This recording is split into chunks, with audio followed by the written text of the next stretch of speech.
Restoring Illinois to greatness. This is Illinois Rising, presented by the Illinois Opportunity Project and hosted by AM 560's Dan Proft.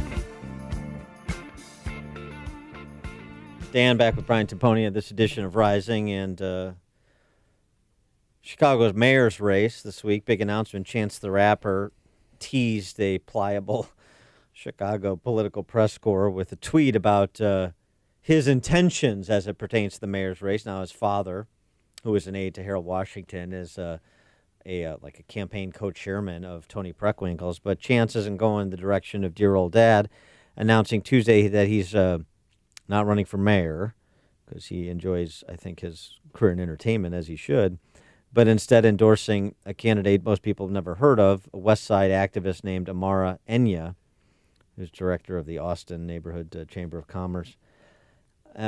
Interesting selection. I think it speaks to perhaps the younger generations of black voters and families not necessarily being sold on Tony Preckwinkle and sort of the old machine politics way of doing things, not just going to coalesce around the designated black candidate of the powers that be, and by the powers that be, I mean the public sector unions. It was interesting that he plucks Miss Enya out of obscurity to support her.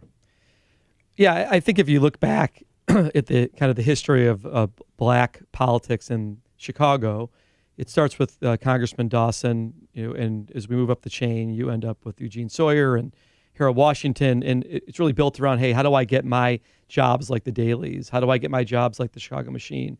And what you're basically seeing here is maybe these folks don't want a government job. That's not what to which they aspire. Working for the county, working for the city. Unlike Illinois Republicans, they're not willing to take table scraps anymore. Right, they want to do their own thing, and that's progress. And I'll tell you what, I mean, even if it's progress down the wrong path initially, it's a paradigm shift in mentality, which is important. And there's something that Chance said that I really liked because I've been saying a version of it for a long time. But this is what he said about backing this obscure candidate. Chicago politics is about people knowing what's possible. Everybody becomes a political analyst all of a sudden when it's election time.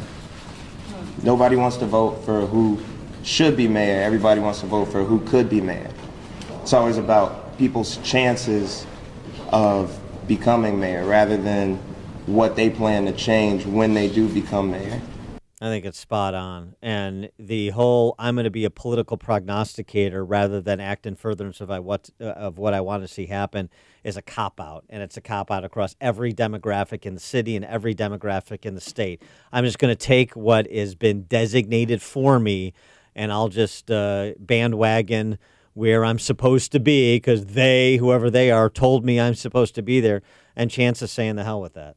Well, so many of those conversations start with raw self-interest, right?